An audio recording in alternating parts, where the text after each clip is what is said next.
बिस्मिल्लाहिर्रहमानिर्रहीम। अस्सलाम वालेकुम ख़वातीनो हज़रात, मैं मोहम्मद शहज़ाद अब्बास हूँ और आप देख रहे हैं मेरा ऑफिशियल यूट्यूब चैनल। इस वक्त अगर जियो पॉलिटिक्स के हवाले से मैं ये कहूँ कि सबसे बड़ी ख़बर आपके सामने रख रहा हूँ, और शायद इसका अंदाज़ा हमें आज से 2 माह कबल हो चुका था। अमेरिका ने ईरान की बहरिया फोर्सेस के ऊपर इस वक्त जो है वो हमला कर दिया है, और वो हमला इस नौयत का है कि जिसको किसी मामूली झड़प के साथ उसको तशबीह नहीं दी जा रही। ये बाकायदा तौर पे प्री प्लान्ड हमला हुआ है, और ईरान के कब्जे में कुछ ऑयल टैंकर्स थे जिनको छुड़वाने के लिए ये हमला किया गया। ये खबर आपके सामने मैं शेयर करूंगा और इसकी तफसील भी आपको बताऊंगा, और ये भी बताऊंगा कि ईरान ने आज से पहले 2 कौन से ऐसे वाक़े किए थे, जिसमें से एक वाक़े का ताल्लुक 3 दिन पहले यानी 20 नवंबर के साथ है, और एक वाक़े का ताल्लुक 2.5 से 3 माह पहले का। यानी कौन से ऐसे 2 बड़े वाक़यात हुए जिसकी वजह से अमेरिका को ये नौबत आम पहुंची कि उसने ईरान के ऊपर आज प्री प्लान पूरी तैयारी के साथ अपनी इंटेलिजेंस रिपोर्ट्स के साथ जब ईरान का वफ्द वहां से गुजर रहा था उस वक्त हमला कर दिया। वजह क्या बनी, इसके साथ साथ आपको ये बताऊंगा कि ईरान जैसी कंट्री जिसका दूर दूर तक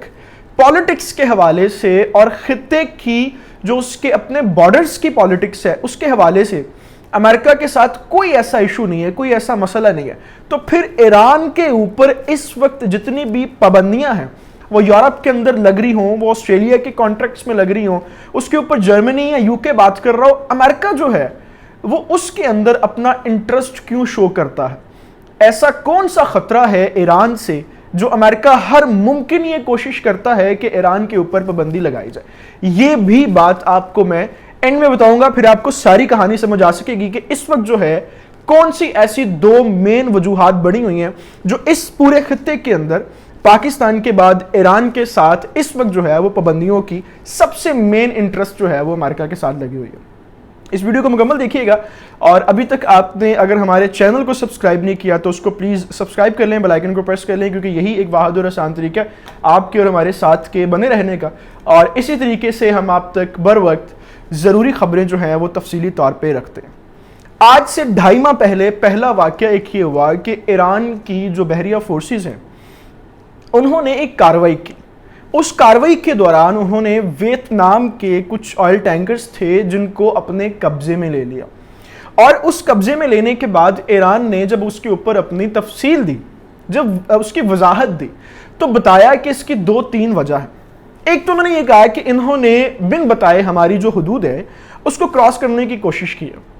और इन्होंने ये जो है वो एलामिया तौर पे इस तरह की हरकत करने की कोशिश की है कि जैसे ईरान की जो बहरिया फोर्सेस हैं उनके ऊपर अटैक भी हो सकता है। और दूसरा उन्होंने ये कहा कि इन ऑयल टैंकर्स के थ्रू अमेरिका जो है, जो इस वक्त खलीज फारस का समंदर है जो ईरान की सारी हदूद के साथ लगता है, उसके ऊपर ये अपनी इजारादारी भी असर और रसूख बढ़ाने के लिए भी काम कर रहे थे। अच्छा, वियतनाम के जो ऑयल टैंकर्स हैं उनको ईरान जो है वो अपने कब्जे में ले लेता। फिर उसके बाद ये आपको किस्सा मुख्तसर के तौर पे मैं सिर्फ कनेक्ट कर रहा हूं आज की खबर के साथ कि ये मामलात जो हैं वो कहां से चले। एक एग्रीमेंट होता है और उसके बाद वो ऑयल टैंकर्स जो हैं वो छोड़ दिए जाते हैं, उनको जो है वो फ्री कर दिया जाता है। उसके बाद जो 20 नवंबर को वाकया होता है, 20 नवंबर को वाकया ये होता है, ऐसे 3 दिन पहले ईरान जो है फिर कुछ गैर मुल्की ऑयल टैंकर्स को अपने कब्जे में ले लेता है, और उन ऑयल टैंकर्स के अंदर यूरोप के, अमेरिका के और कुछ इनके इत्तेहादी जो मुल्क हैं उनके कुछ अपने ऑयल टैंकर्स इसमें मौजूद थे, और उन ऑयल टैंकर्स को भी ईरान इन्हीं वजूहात की बेस के ऊपर जो है वो अपने कब्जे में लेता है। अब ये सारा मामला जो है वो चल रहा है, सारी चीज़ें जो हैं वो चल रही हैं, और इन सारी वजूहात की बेस के ऊपर जो है वो ईरान इस चीज़ के लिए भी तैयार बैठा हुआ है कि किसी भी वक्त जो है उसके ऊपर ये कार्रवाई हो सकती है।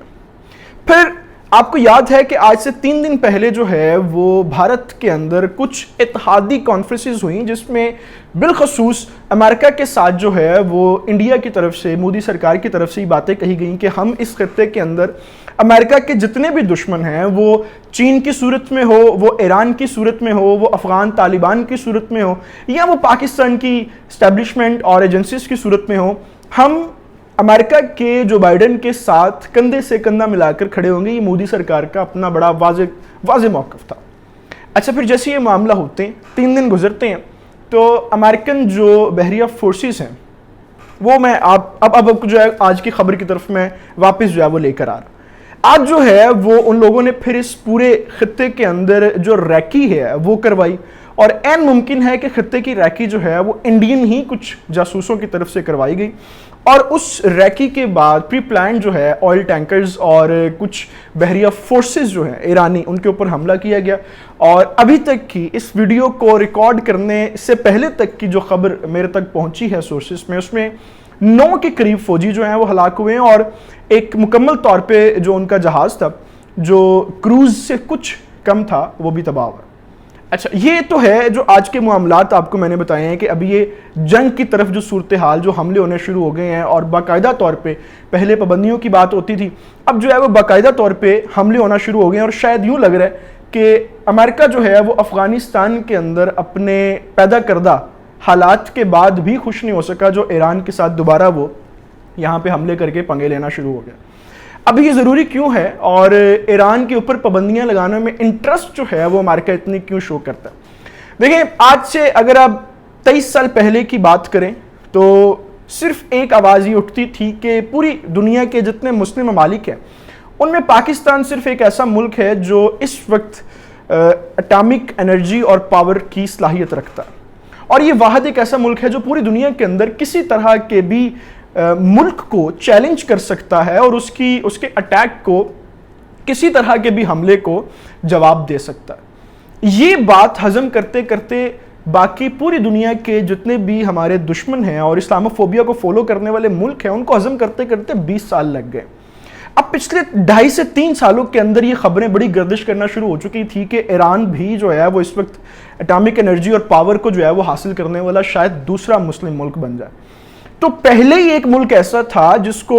یہ تسلیم کرتے کرتے ان کو 20 سال لگ گئے کہ یہ ان کے پاس جو ہے وہ ایٹم بم ہے. اب دوسرا بھی مسلم ملک, اور وہ بھی اس خطے کے اندر جس خطے کے اندر امریکہ جو ہے وہ اپنی فورسز کے تھرو اپنا اسلحہ بیچ کے اپنا قبضہ کر کے اپنا ڈالر بیچتا ہے, اپنے پیسے کماتا ہے, اس خطے کے اندر اگر دوسرا کوئی مسلم ملک بھی اٹامک انرجی اور پاور حاصل کر لیتا ہے تو یہاں سے جس طرح سے افغانستان, پاکستان, چین, رشیا, ان ممالک سے جس طرح سے امریکہ کی چھوٹی ہوئی, تو ایران کے بعد جو آگے خلیج ممالک جتنے بھی لگتے ہیں ان سارے ممالک میں بھی جو ہے وہ امریکہ کی چھوٹی ہو جائے گی. تو اصل ریزن اس کے پیچھے یہ ہے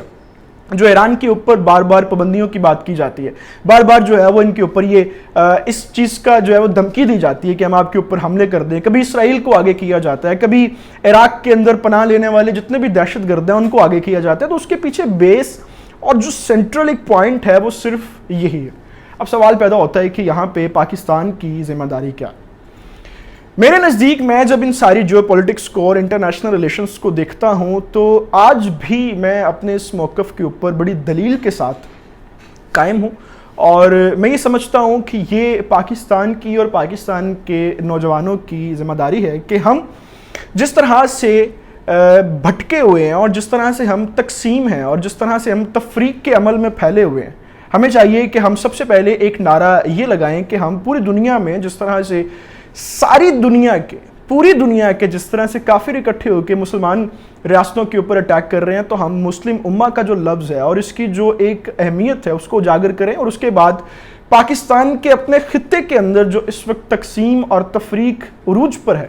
جو شاید مارگلہ کی جو پہاڑیاں ہیں ان سے بھی زیادہ اس وقت بلند ہو چکی ہیں, اس کو ختم کر کے پاکستانیت کا نعرہ لگائیں تاکہ دشمن کو ہم اتنے اکٹھے دکھائی دیں کہ وہ ہمارے اس ایک یکجہتی کو دیکھ کے جو ہے وہ گھبرا جائیں اور یہاں سے اپنی آنکھیں موڑ لیں. ان ساری تفصیلات کے ساتھ ابھی میں آپ سے اجازت چاہوں گا. اللہ تعالیٰ سے دعا ہے اللہ پاکستان کا عامی ناصر ہو, پاکستان کے نوجوانوں کا عامی ناصر ہو, اور مسلمان دنیا میں جہاں بھی جس کونے میں بھی ہیں اللہ تعالیٰ ان کا بھی حافظ و رحم ہو. اور اس کے ساتھ ہی آپ سے درخواست ہے کہ آپ نے ابھی تک اگر ہمارے چینل کو سبسکرائب نہیں کیا اس کو پلیز سبسکرائب کر لیں, بیل آئیکن کو پریس کر لیں. آپ مجھے میرے فیس بک اور ٹویٹر اکاؤنٹ کے اوپر بھی فالو کر سکتے ہیں, ان کے لنکس میرے اباؤٹ سیکشن کے اندر رکھے ہوئے. آپ اپنا بہت سارا خیال رکھیے گا. اللہ حافظ.